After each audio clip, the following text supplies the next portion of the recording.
Mañanas of Culture this morning, where we present in this press conference, we have the President of the Republic of Guatemala, Dr. Bernardo Arevalo and the Secretary of State of the United States, Marco Rubio. Welcome this morning. Queremos agradecer la presencia de cada uno de ustedes. We thank each one of you for being here in this press conference, and we give the floor to the President of the Republic of Guatemala, Dr. Bernardo Arevalo. Welcome. Good morning, everyone. And good morning, particularly, Secretary of State Rubio and his delegation, Secretary Rubio.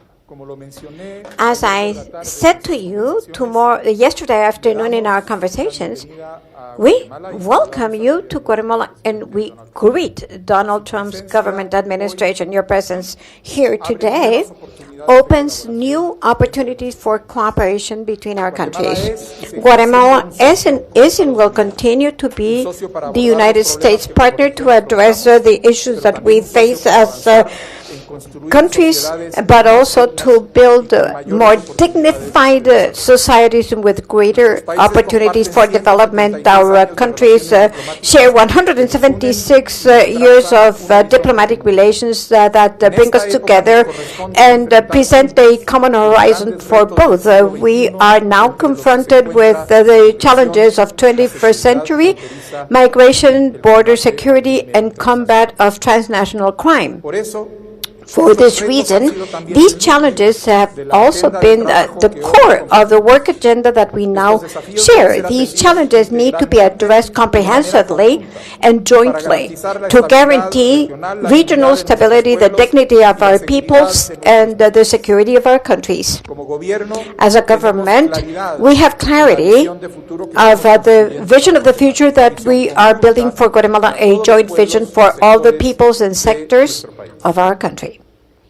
We believe in a new migration model that will allow us to address the phenomenon of migration in a humanitarian and comprehensive manner, to address the causes that have forced so many Guatemalan men and women to leave their communities, their families, their country.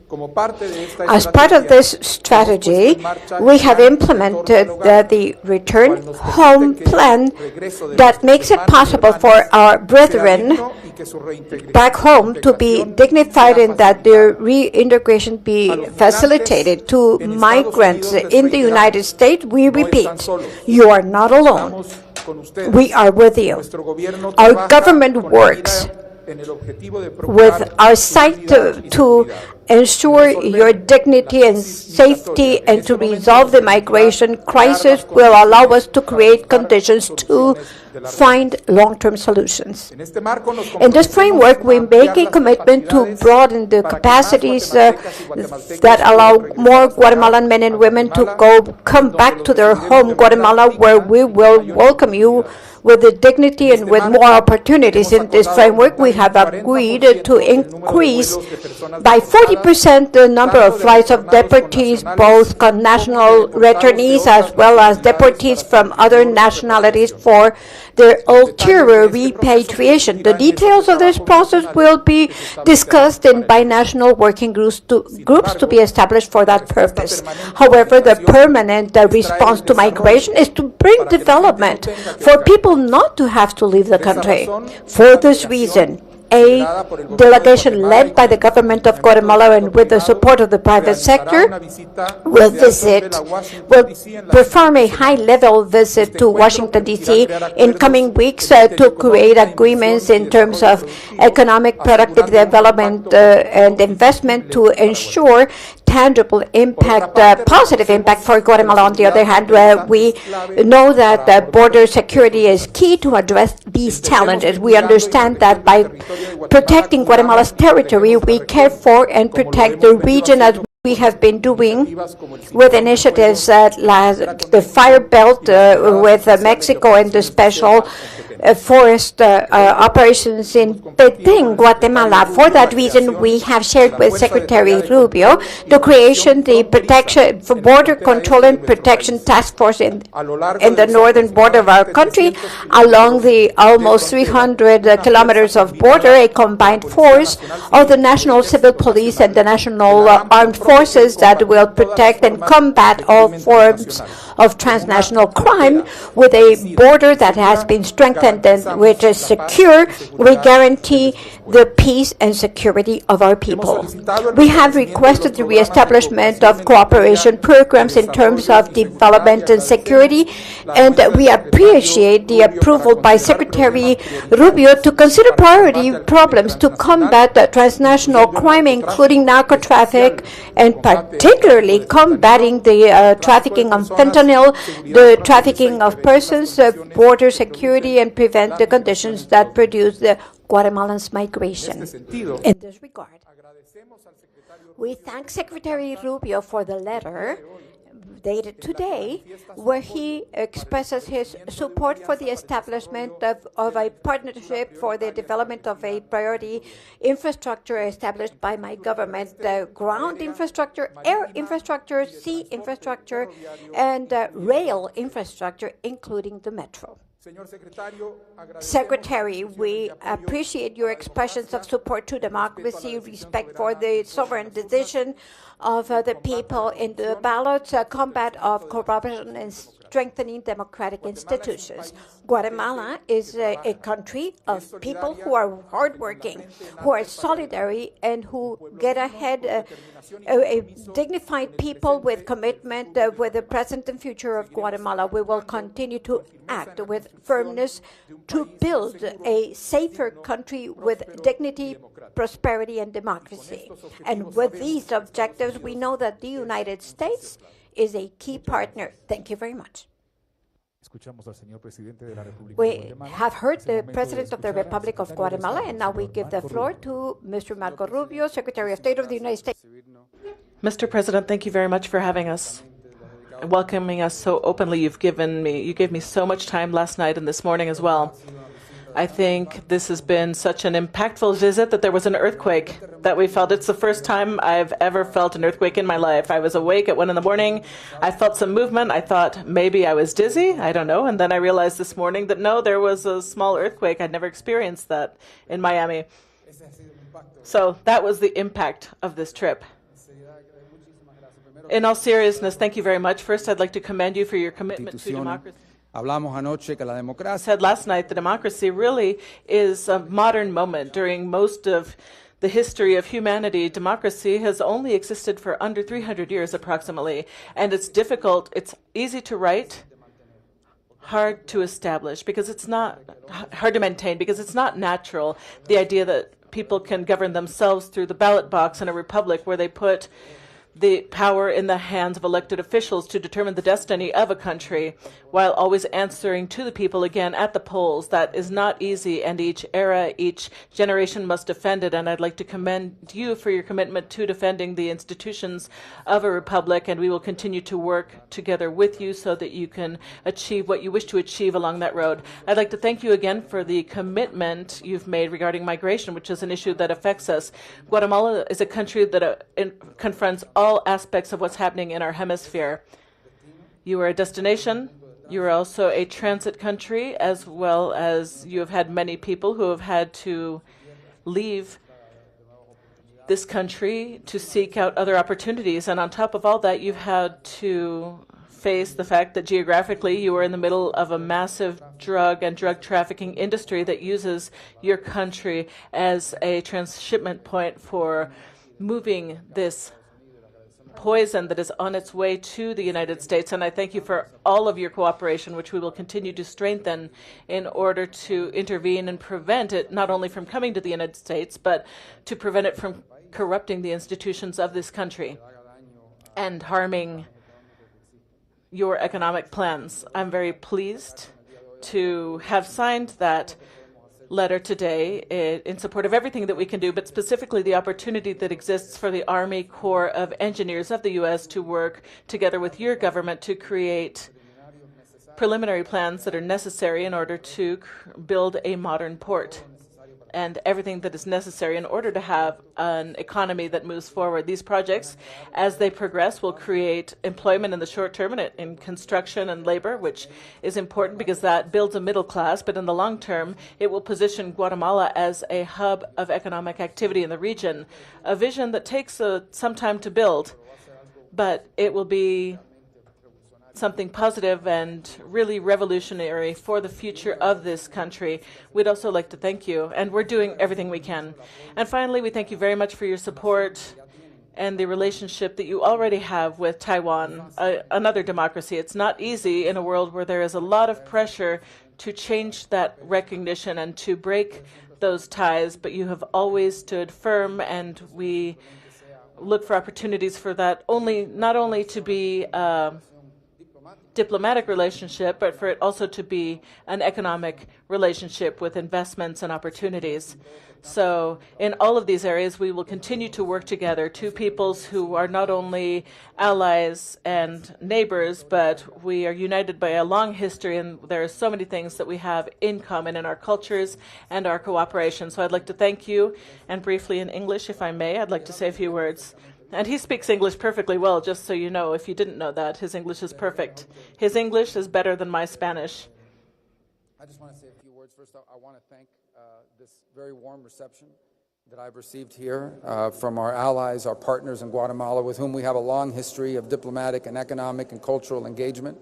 We're not just neighbors, we're allies, we're friends, and I think that will be evidenced by the work that we've done here in the hours that we have been here.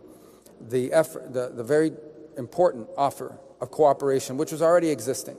Guatemala was already accepting deportation flights of their nationals who were returning home, and not just accepting them as deportees, but reintegrating them into society. In fact, I want to thank the business community here, who very firmly has said that this is an important part of bringing back their brothers and sisters and reintegrating them into the economic hopes and dreams as a labor force for the future. And so I think that's a very important step by the government and also by the private sector, which has been so supportive.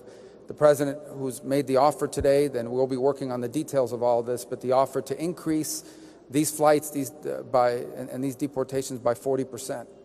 It's very important for us in terms of the migratory situation that we're facing.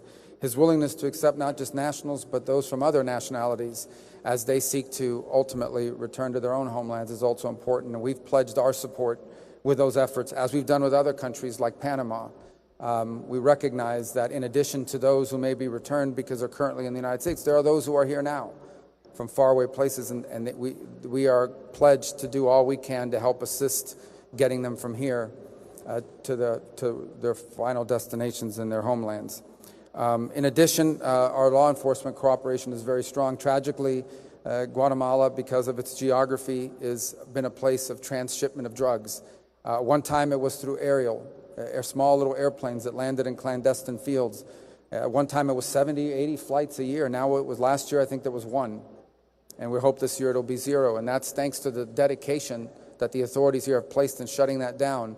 But those maritime routes and other routes still exist. And it takes resources and, frankly, courage and dedication to go after those routes and shut down those routes. And we today will reauthorize programs that allow us to continue to work in partnership to stop that from happening. Drug trafficking organizations who do not simply leave violence along the way and obviously ship drugs into the United States that are very deadly, but they also, their existence in any country, one of the impacts that it has is it creates corruption, it compromises institutions, and makes it harder to govern a country and progress moving forward. We recognize that that is the nefarious metastasis that often happens with the presence of these groups, and we are going to continue to do everything we can to help in that endeavor. And today I'll be signing waivers on foreign aid that will continue that partnership and hope to build on it as well. In addition, there are opportunities to cooperate economically. Today I've signed a letter of support pledging the full cooperation of the State Department on a very specific project, which is the partnership between the government of Guatemala and the Army Corps of Engineers in the United States to begin preliminary planning for the expansion of not one but 2 new port facilities, and in addition to that, the opportunity to do the interconnections through highways and railroads so that Guatemala can become an economic hub of trade and commerce, creating even more opportunity for the people of the region and of Guatemala. And finally, we must recognize the commitment the President and his administration have had to democracy and to freedom and to respect for institutions and the rule of law. Democracy is a pretty new concept. It's less than 300 years old. It's easy to write on a piece of paper. It's hard to maintain. And your commitment to maintaining and defending democracy and the stability of institutions, the integrity of institutions, is critical for Guatemala's future. It's critical for all of our futures in every country where it's threatened. And in particular, as part of that, is your longstanding friendship and relationship with the people of Taiwan. And we hope and we'll do all we can to expand it beyond just the diplomatic realm to an economic one. We'll do all we can to facilitate more Taiwanese investment in the economy of Guatemala so that it can continue to grow into the advanced, prosperous 21st century economy that allows it to be a place where all of its people can flourish and prosper and leave their children better off than themselves. Thank you. Muchísimas gracias.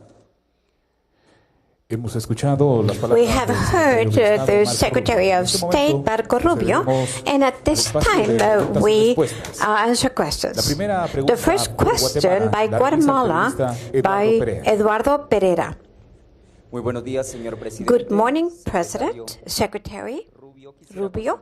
I'd like to ask you, how prepared is Guatemala, how ready is Guatemala to be considered a third safe country, and what is your official position regarding China and Taiwan? Good morning. A pleasure to see you again. Safe country is not a topic that exists. It was not discussed in title or content. What we have now is a new migration arrangement that guarantees safety, humanitarian conditions for repatriation processes in the case of Guatemalans and for the case of deportations of other nationals in such a way that they can continue on to their respective countries of origin, which are elements that have nothing to do with the concept of third safe country. About your second question, our relationship with Taiwan, we have stated from the first moment that we maintain our diplomatic relationship with Taiwan and that we hope to be able to improve on them within the framework of our government administration, to be able to further develop them in terms of economics and investment, as Secretary Rubio has said. The second question is by the United States, Eric Matke. Gracias. Thank you, Secretary Rubio, Presidente Arevalo. Secretary Rubio, I'd like to ask you about USAID. Guatemala has been a large recipient of USAID in recent years as a developing nation, and the halt to funding, we've spoken with contractors and foreign service officers who work for you. They say that the impact on life-saving programs worldwide, even with the waiver, has been severe. It has provoked chaos and confusion among rank-and-file staff who say it's been severely demoralizing, especially the order to return home. Isn't all of this angst, confusion, and upheaval a gift to America's geopolitical, geostrategic rivals such as Russia and China? And President Arevalo, President Arevalo, I would like to ask you, first of all, I'd like to say that it's a pleasure to see you again. We saw each other last in Washington before you were inaugurated as president. Now, regarding the return of Guatemalans from the U.S., what kind of work or jobs do you expect that deportees will be able to do here in Guatemala? What is the role of the private sector in the reintegration process? And could you please share a few of the companies that are involved in the My First Home initiative? Thank you to both of you. Let me walk everybody through these steps. They're important. Our goal for USAID was to align the programs that it fulfills with the foreign policy of the United States. What would be a gift to our geopolitical rivals is billions of dollars in foreign aid that is not aligned to the national interest and the foreign policy of the United States. If you read the statute that created USAID, it is supposed to take policy direction from the President, the National Security Council, and the Secretary of State, and yet over the last 2 decades, it has not, and it has gotten worse and worse. And multiple administrations have complained about it, but none have done anything about it. We are going to do something about it. Our preference was to go into USAID and work from the top down in identifying all of our programs. What are all the programs we fund around the world? Which are the ones that make us safer, stronger, and more prosperous? Which are the ones that align us with the foreign policy of the United States? And which are the ones that we should not be involved in? Not only is this a good idea, we owe it to the American taxpayer because this is taxpayer money. This is not a charity. These are not private funds. This is American taxpayer funds, and we have an obligation to spend it wisely. It is not even in some ways, some of that money could be freed up to be spent, even more money, on the real priorities by repurposing it. That was our hope. Unfortunately, we had very little cooperation. We didn't have that problem at State Department, by the way. At State Department, our program officers, we had a really good insight, and that's why every single day we are issuing waivers on State Department programs. On USAID, unfortunately, we did not get the same level of cooperation. In fact, we had individuals, even after the orders were issued, that were still trying to push payments through in contravention and in direct insubordination. And so now we've had to do it in the opposite direction. It is not the direction I wanted it to, it's not the way we wanted to do it initially, but it is the way we will have to do it now. About the notice that was issued yesterday, if you read on it, it says language, very specific language. It talks about specially designated programs as being exempt from the order of returning home.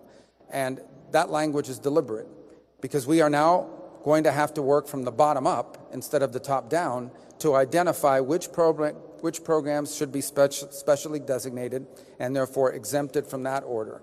Our preference would have been to do this in a more orderly fashion from the top down, but we had no cooperation and, in fact, insubordination, and so it required us to work from the bottom up. And so we are, as I speak to you now, openly engaging missions all over the world that have a USAID presence to identify which programs they are running so that we can define those that we're going to specially designate because they further our national and are aligned with our national interests.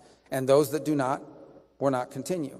This is not about ending foreign aid. It is about structuring it in a way that furthers the national interest of the United States. And in fact, because I'm here today, we've already had insight into what some of those programs are here that contribute to some of the things we've discussed here today. That is what we seek to preserve because they further our national interest, because they make us stronger, because they make us safer, because they allow our economy to grow and create prosperity, not just for us, but for our partners and allies. And that's what we hope to be able to achieve here in the coming hours and days. Sobre su pregunta. About your question about returnees, it is very difficult to decide in advance where we will be able to locate returnees because this is a population that we don't know well yet what skills they bring back, what capacities they bring, whether they're formal, informal, and it is only based on that knowledge that we can look for and explore the best way to help them to become a part of the labor market in Guatemala and explore different possibilities, not only in terms of jobs, but possibly in terms of investment. Some of them may be coming with savings, and we can make credit available to them, and so on and so forth. In the framework of our return home plan, in the second phase of the plan, we have established a process through which the ministry, the Migration Institute with the Ministry of Labor, together interview returnees to identify precisely their qualifications, their capabilities, their skills, if they bring them formally, and to be able to begin to understand all of it. On the other hand, we are holding conversations with different companies, the private sector in general, to identify those that are ready to absorb some of these migrants. But this availability will be dependent on the capabilities that we identify as a return. For example, we expect there's going to be people who come with vast experience in one topic. To give you an example, in installing air conditioners, but did it without any technical formal training. They don't have a certificate to confirm that they are qualified. In identifying a person with those skills without a certificate, we will send them to a certificate program with INDECAP or the Ministry of Education that will recognize that skill, and in this manner will make it possible for him, her to be absorbed by a company that is looking for technicians in refrigeration. A very simple example, we know that our returnees will come back speaking English, which for the tourism industry that is growing in Guatemala is necessary. Tourism in Guatemala grew by 13.7% last year. We exceeded 3 million visitors. It's a growing industry, and all of these persons who now come with English as an added skill, but might also bring experience in the hospitality industry, hotels, restaurants, cruise ships. All of these persons can be reabsorbed, but the first task is go through this process of diagnosis, to call it something, of initial classification, to be able to identify the labor supply that we have and the labor demand that the private sector will have. We then continue. The next question is by Guatemala, by Sergio Morales, journalist. President, Secretary, good afternoon. Welcome to Guatemala. Well, let's say if these agreements don't become true, what can Guatemala do? Speaking about sanctions, I would like to ask you if the United States is going to keep the sanctions against persons accused of corruption and anti-democratic practices, because many of them contributed to the triumph of President Trump.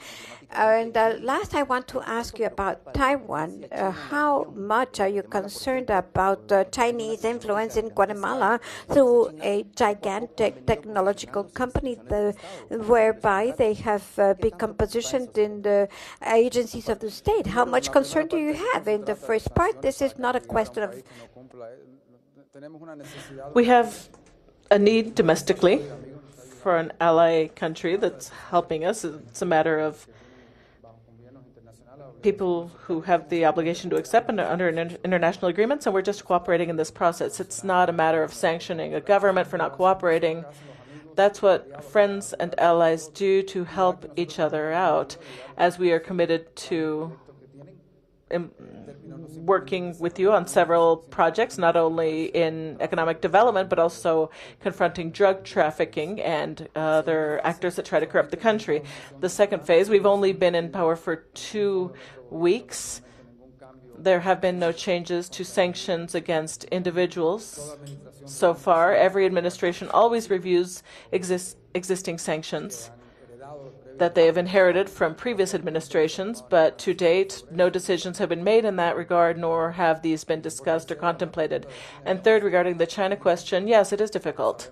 We know that the government in Beijing is committed not only to breaking those ties, but also to coming into important sectors of the economy, and they are obsessed with establishing or dominating telecommunications through Huawei and other companies. And this is a very serious threat to a country's security, to be able to communicate without interruptions. They also like to make a lot of promises. We've seen case after case where the Chinese government comes in with billions of dollars that they promise. They start a project, but then they never finish. They bring in their own workers to do the work, and in the end, the project is either incomplete or they are in debt, and now a government owes them billions of dollars in what we call a debt trap.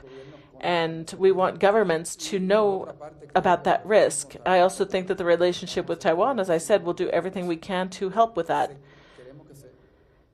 We are going to support it not only being diplomatic recognition, but for it to also have economic benefits, to do anything possible to bring investment in the economy, Guatemala's developing economy.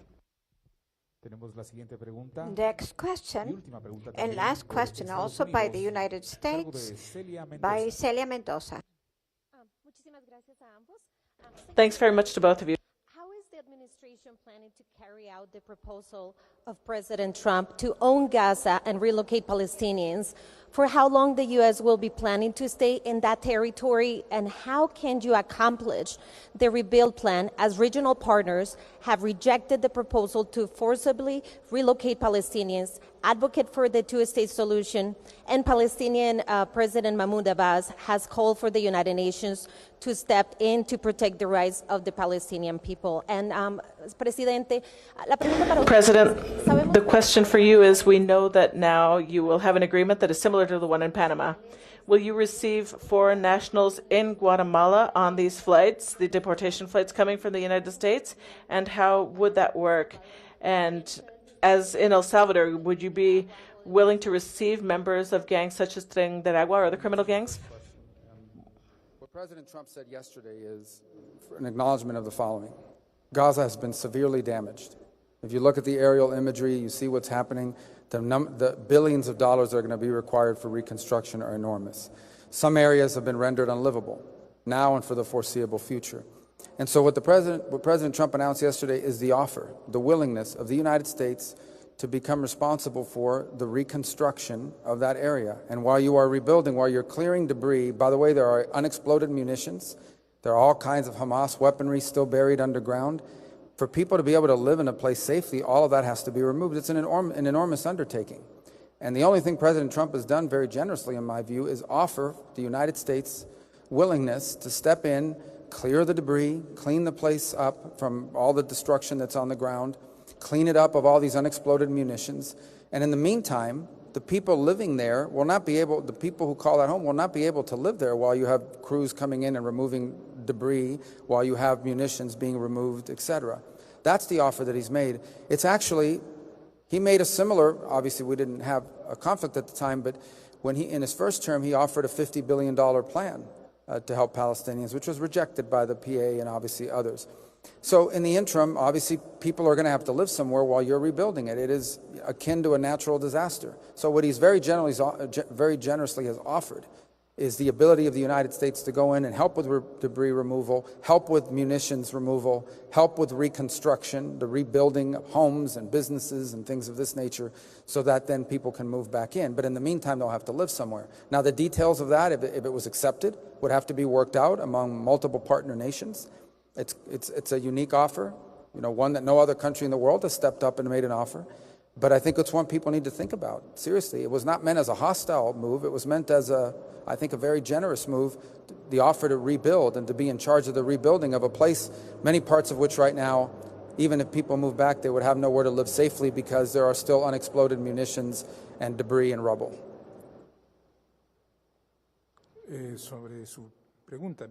About your question, first and foremost, how does it work in the case of the foreigners?